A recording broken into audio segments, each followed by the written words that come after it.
Kali ini giliran kabar buruk. Minggu-minggu terakhir ini tersebar kabar tentang keretakan rumah tangga pasangan Elma Theana Fahri Indarto. Konon keretakan itu disebabkan oleh perbedaan prinsip hidup di antara keduanya yang kian hari kian lebar. Fahri yang dalam beberapa tahun terakhir ini sedang berupaya hidup dan tampil lebih religius, kerap keberatan dengan sepak terjang Elma sang istri yang masih juga menekuni profesi sebagai artis dengan penampilan yang tidak sesuai.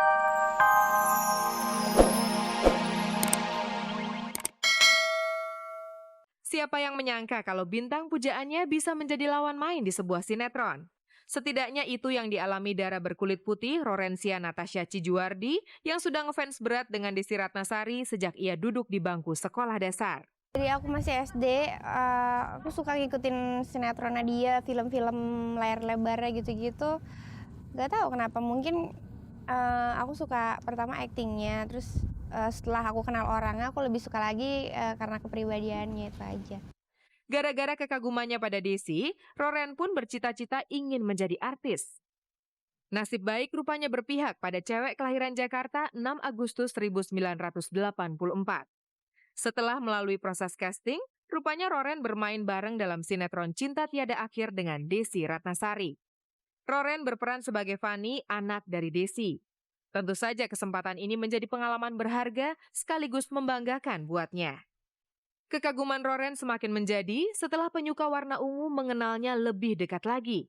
Di matanya, Desi adalah sosok yang pintar, baik hati, dan tidak sombong. Buktinya Desi tidak hanya mengajarkan Roren cara berakting, tapi juga mengajarkan pelajaran sekolah. Ya seorang yang bisa ngebimbing lah, bisa ngarahin. Dan lagi dia juga banyak ngajarin sih selama syuting dari awal. Aku tuh diajarin sosiologi. Diajarin sama teteh sosiologi. Sejak bermain di sinetron Cinta Tiada Akhir, tawaran terus berdatangan. Kini ia pun mantap dengan karir yang baru dirintisnya itu. Namun di balik keyakinannya itu, cewek yang mengaku belum punya pacar itu sempat tidak percaya diri. Roren merasa dengan tinggi 158 cm dan berat 48 kg itu, ia kurang proporsional untuk menjadi seorang artis. Namun lama-lama ia menyadari penampilan fisik bukanlah modal utama. Untuk berkecimpung dalam dunia sinetron, akting atau lain sebagainya, nggak perlu berat hati dengan memiliki fisik yang ya bisa dikatakan kurang dengan yang lain. Yang penting itu adalah yang pertama kemampuan diri sendiri.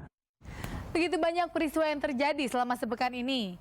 Dan hanya untuk Anda, editor kami telah merangkumnya sebagai suatu informasi yang bisa Anda saksikan di Kabar-Kabari Minggu kali ini. Akhirnya trauma pernikahan hengkang juga dari benak Gunawan. Hal itu ditandai dengan keberanian mantan suami Paramitha Rusady itu melamar seorang gadis berdarah Aceh bernama Sibila Eropa alias Lala 20 Juni yang lalu. Keberanian Gunawan untuk bergerak cepat meminang Lala tampaknya justru didasari oleh kegagalan beruntun menjalin hubungan dengan lawan jenis yang pernah dialaminya. Ya insya Allah jangan sampai terjadi lagi. Jadi saya tetap belajar. Jadi istilah trauma buat saya insya Allah nggak ada. Bisa dibilang inilah kali pertama Gunawan berpacaran dengan perempuan non-selebritis setelah sebelumnya sempat menjalin kasih dengan Natalie Margareta dan sempat digosipkan akan menikah dengan Ulfa Duyanti. Kini Gunawan memilih Lala, seorang PR sebuah perusahaan swasta. Bagi Lala, memilih Gunawan tentu akan banyak menanggung konsekuensi. Siapkah Lala? Insya Allah mudah-mudahan saya siap ya. Gitu. Saya tahu dia banget, saya cukup kenal dia. Insya Allah semuanya berjalan lancar. Meski baru sempat saling mengenal dalam hitungan bulan, tapi tampaknya tidak ada keraguan di antara keduanya untuk segera melangkah lebih jauh ke jenjang pernikahan. Insya Allah ya Oktober ya. Tapi tanggalnya kita belum tahu. Kita mencari hari yang baik lah ya. Ya September ya. Tadinya rencananya memang September, cuman kakaknya Gunawan mau menikah duluan gitu. Jadi kita mundur 1 bulan gitu.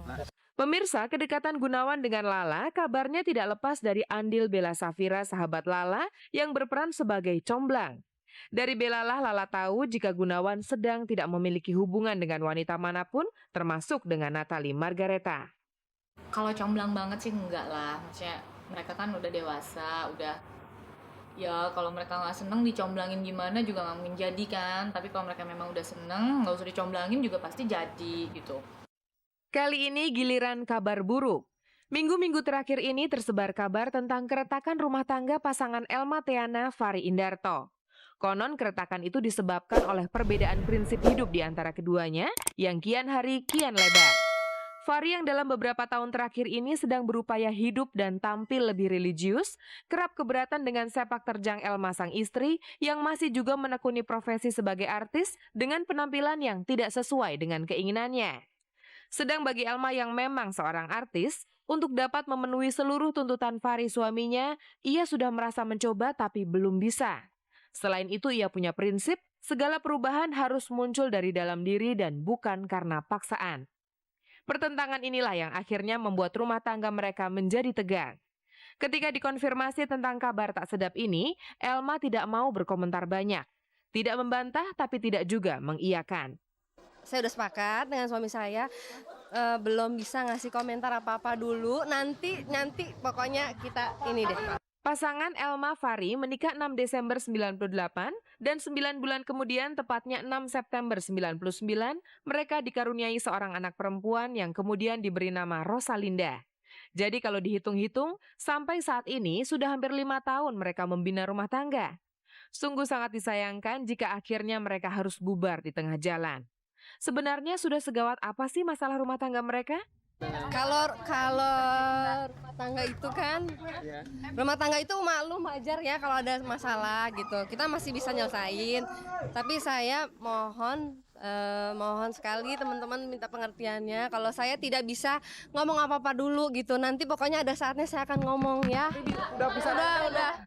Pemirsa, kami berharap Anda tetap setia bersama kami di Kabar-Kabari Minggu, spesialis penyaji kabar-kabar seputar dunia artis, tokoh, dan juga hiburan. Dan kabar yang ini sayang sekali kalau Anda lewatkan. Lagi-lagi kabar tak sedap.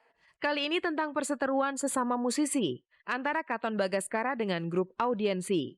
Kejadian persisnya tanggal 18 Juni 2003 saat Katon dan Audiensi sebagai band pengiring seharusnya manggung bareng dalam sebuah acara.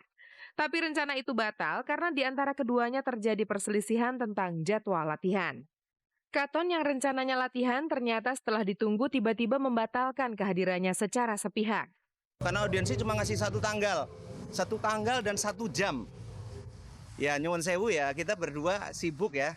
Mungkin harusnya kan bisa dibicarakan sama-sama. Tapi ya oke lah gitu, kalau memang nggak tanggal 2 hari sebelumnya itu nggak bisa datang, mungkin kita bisa refund waktu soundchecknya.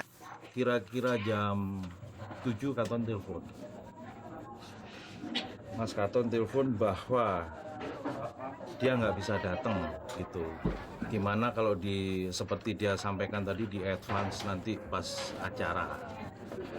Ketidak bisa datangannya itu sebetulnya karena macet katanya. Dan sudah malam mungkin ya. Tapi sayang, kesepakatan untuk latihan di hari H juga tidak kesampaian karena lagi-lagi masalah selisih waktu. Kesepakatan berikutnya adalah kita latihan di tempat pertunjukan. Itu hari Rebu, Mas Katon pernah mengucapkan 2 atau 3 jam sebelum acara dimulai. Pengertian kita kira-kira jam 3 atau jam 4 karena acara itu jam 7. Oke Mas, tapi dia minta lagi gimana kalau jam 1. Saya bilang nanti teleponan lagi karena yang bikin panggung adalah panitia. Jam 1 datang, Audiensi tidak ada, saya pulang, jam 3 datang lagi. Gitu. Jam 3 panitia baru bilang, ini baru datang audiensinya, oke saya datang. Kita siap latihan, nggak apa-apa deh, 6 lagu latihan setengah jam deh. Gitu. Tapi begitu datang, wajahnya pada kenceng semua nih. Saya belum pernah lihat sebuah band yang mau ngiringin saya, mukanya udah bersungut-sungut. Manajemen Katon pun waktu telepon itu saya udah kasih tahu kita nggak jadi jam 1, kita jam 3. Jam 1 kurang seperempat manajemen Katon telepon, Katon sudah on the way. Kan saya udah bilang Taufik begini. Jam 1 Katon manajemen telepon lagi, Katon sudah di venue. Kemudian telepon yang terakhir ini dikasih ke saya sama dikasih ke Katon sama Taufik. Jadi Katon bicara langsung dengan saya. Isi bicaranya adalah Mas Doni boleh memperlakukan semua penyanyi seperti ini tapi saya tidak terima. Lebih baik saya unplug. Ini ancaman untuk saya. Ungkapan Katon itu rupanya membuat personil audiensi lainnya tersinggung dan Katon pun dianggap arogan. Opik mendatangi salah satu di situ, saya siap latihan, mereka berhenti.